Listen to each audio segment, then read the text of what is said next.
પ્રમુખ વાણી. હરડે જે રોજ લેતા હોય ને તો એને 100 દિવસ સુધી કોન્સ્ટન્ટ હરડે લેવામાં આવે. નરણા કોઠે સવારે વહેલી સવારે લીધી હોય અને ત્યાર પછીથી કઈ નાસ્તો પાણી કરવું હોય તો 2-2.5 કલાક પછી 2 કલાક પછી તો સવારે નરણા કોઠે જે હરડે લીધી હોય ને એવી તમે 100 દિવસ સુધી કોન્સ્ટન્ટ લો તો તમારા આંતરડા છે ને કાચ જેવા ચોખ્ખા થઈ જાય. એની અંદર જે કઈ પ્રકારનો મળ હોય બધો જ સાફ થઈ જાય.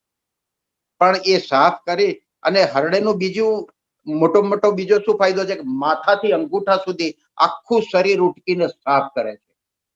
તો અને બીજું એને મુખ્ય ફાયદા એના શું છે?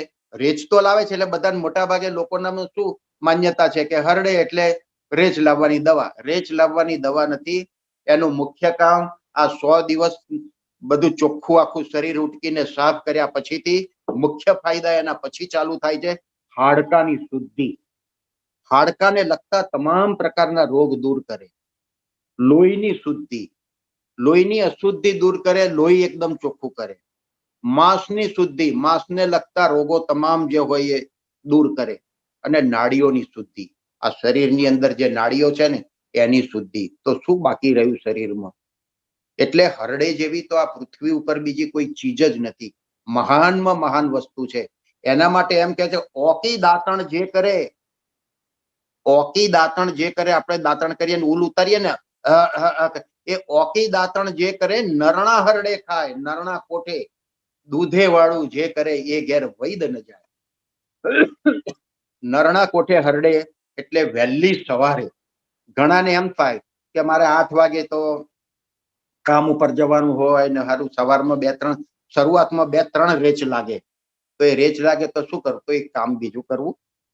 રાત્રે 2 વાગ્યાનું એલાર્મ મૂકી અને હરડે ને બધું બાજુમાં રાખ્યું હોય તો એક મોટી ચમચી ટેબલ સ્પૂન હરડે પાણી સાથે લઈ અને સૂઈ જવું. એટલે સવારમાં ઉઠો ને એટલે એવો જ પહેલો રેચ લાગે, બીજો લાગે, ત્રીજો લાગે, 3 રેચમાં સાફ થઈ જાય. અને શરૂઆતમાં પાણી વધારે ફેંકશે. હરડેમાં જેવા સંડાસ જવા બેસે એટલે પાણી ફેંકે. એ શરીરમાં ખોટું પાણી હોય એને જ બહાર કાઢે છે. એટલે એ ધ્યાન રાખવું ખાસ. ખોટું પાણી જ બહાર ફેંકે છે. અને હરડે શરીરમાંથી કોઈ પણ કાચી પાકી નહીં, પરિપક્વ થઈને કચરો હોય એને જ સાફ કરે છે. જ્યારે એલોપેથી રેચ લઈએ ને તો કાચું પાકું બધું બહાર કાઢે ને શરીર લૂઝ થઈ જાય. અને હરડે લીધા પછીથી જેમ જેમ હરડે તમે લો ને એમ એમ સ્ફૂર્તિ આવતી જાય. જેમ જેમ સંડાસ જેમ એમ સ્ફૂર્તિ આવતી જાય. શરીર ઢીલું ના પડે. અને અમુક ટાઈમ સુધી લીધી હોય ને પછી આપણને અનુભવ થશે કે સવારમાં 4 વાગે ઉઠ્યા હોય ને જેવી સ્ફૂર્તિ હોય ને એવી સ્ફૂર્તિ રાત્રે 12 વાગે પણ એવી ને એવી સ્ફૂર્તિ રહે હરડે લેવા વાળાને. એટલે હરડે જીવન બક્ષનારી વસ્તુ છે. હરડે રસાયણ વસ્તુ છે.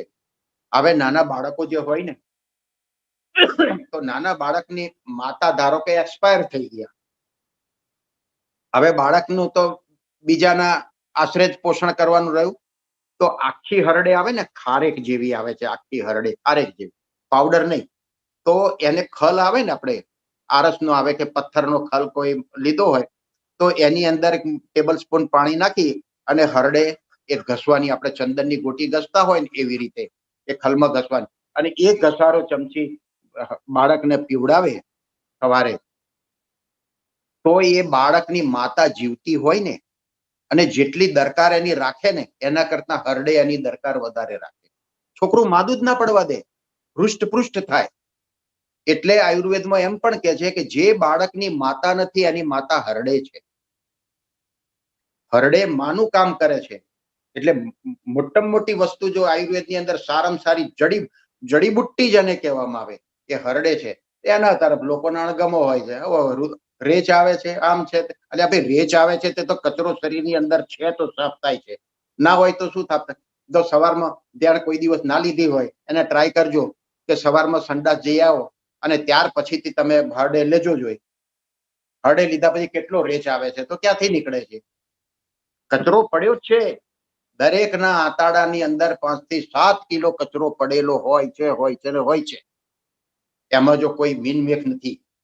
એટલે કોઈ માનતું હોય કે મારા શરીરની અંદર કચરો નથી એ વાત તદ્દન ખોટી છે. કચરો તો હોય છે જ. એટલે હરડે લેવાની ટેવ પાડવી. હવે હરડે જે વાત મેં કરી, હરડે શું વસ્તુ છે? હરડે રસાયણ છે. હરડે લેવાથી રેચ લાગે છે, પણ રેચ લાવવાની દવા નથી. એ હરડે રેચ લાવવાની દવા નથી. રેચ તો લાવે છે તો એનું સાઈડનું કામકાજ છે, પણ હરડે જીવન બક્ષનારી વસ્તુ છે. હવે અહીંયા આગળના કોઈને લેવી હોય તો શું કરવું કે જ્યારે લાવે ને ત્યારે 100 ગ્રામના પડીકાની અંદર પેક કરાવી. 100 ગ્રામના પડીકા કેવું કે 100 ગ્રામના પડીકાની અંદર પેક કરી આપો, એટલે 1 કિલો થાય તો એનું 10 પેકેટનું પેકિંગ કરી આપશે. તો 5 કિલો હરડે લાવે ને તો લગભગ 1.5 વર્ષ જેવાની કે 1.5 વર્ષ સુધી ચાલે, નિરાશ થઈ જાય. ધારો કે 10 ગ્રામ હરડે રોજ લેતા હોય તો મહિનાની 300 ગ્રામ થઈ, તો 12 મહિનાની 12 તારી 36, 3.6 એટલી થઈ. તો 5 કિલો લાયા હોય તો વર્ષ ઉપર નીકળી જાય. હવે હરડેની કિંમત કેટલી છે? લગભગ પહેલા ઓછી હતી, અત્યારે 275 કે 300 ની હોય. તો 300 ની હોય, 300 રૂપિયા કિલો કદાચ હોય કે આજુબાજુ હોય, તો 1500 કે 2000 ની થઈ એમ માનો. પણ એ લેતા હોય તો બીજી કોઈ શારીરિક મેજર તકલીફ થવાની કોઈ શક્યતા જ નહીં રહે. હવે સુવામાં આપણે જે સૂઈએ છીએ ને, એમાં પણ અમુક જે રોગ થયા હોય ને, એ દિશા ઉપર. દિશા માટે હંમેશા એક જ સિદ્ધાંત રાખવો કે પૂર્વ દિશા અથવા તો દક્ષિણ દિશામાં માથું રાખીને જ સૂવું. ડોક્ટર સ્વામી પૂર્વ દિશામાં જ માથું હોય કાયમ, ગમે ત્યાં ગયા હોય ત્યારે. ત્યાં આમ લંડન આવ્યા ત્યારે આસ્ટનની અંદર પલંગ ચેન્જ કરાવતા હતા, તો હું પહોંચ્યો ત્યાં આગળ. મેં કહ્યું કેમ? તો કે આ દક્ષિણ દિશામાં પૂર્વ. મેં કહ્યું સ્વામી 2 દિશા માન્ય છે, પૂર્વ અને દક્ષિણ. તે વખતે એમણે કહ્યું કે આ જિંદગીમાં પહેલી વખત હું આ દક્ષિણ દિશાએ સૂતો, તમે કહ્યું એટલે. મેં કહ્યું પૂર્વ અને દક્ષિણ 2 દિશા સુવા માટે માન્ય છે, અને શરીરના સ્વાસ્થ્ય માટે પણ સારામાં સારી 2 જ દિશા છે. પૂર્વ દિશા તરફ માથું હોવું જોઈએ, પશ્ચિમમાં પગ હોય, દક્ષિણ દિશામાં માથું હોવું જોઈએ. આટલો આ ખ્યાલ રાખવો. અને જ્યારે ઉઠો ને ત્યારે પૂર્વ દિશા તરફ મોં રાખી અને ધીરે ધીરે બહુ જ ઊંડા શ્વાસ લેવા અને છોડવા. બહુ જ ઊંડા, ધીરે ધીરે ઊંડા શ્વાસ લઈને છોડવા. 5 મિનિટ કરો તો એનાથી પણ ઘણા નાના મોટા રોગો થતા બંધ થઈ જશે.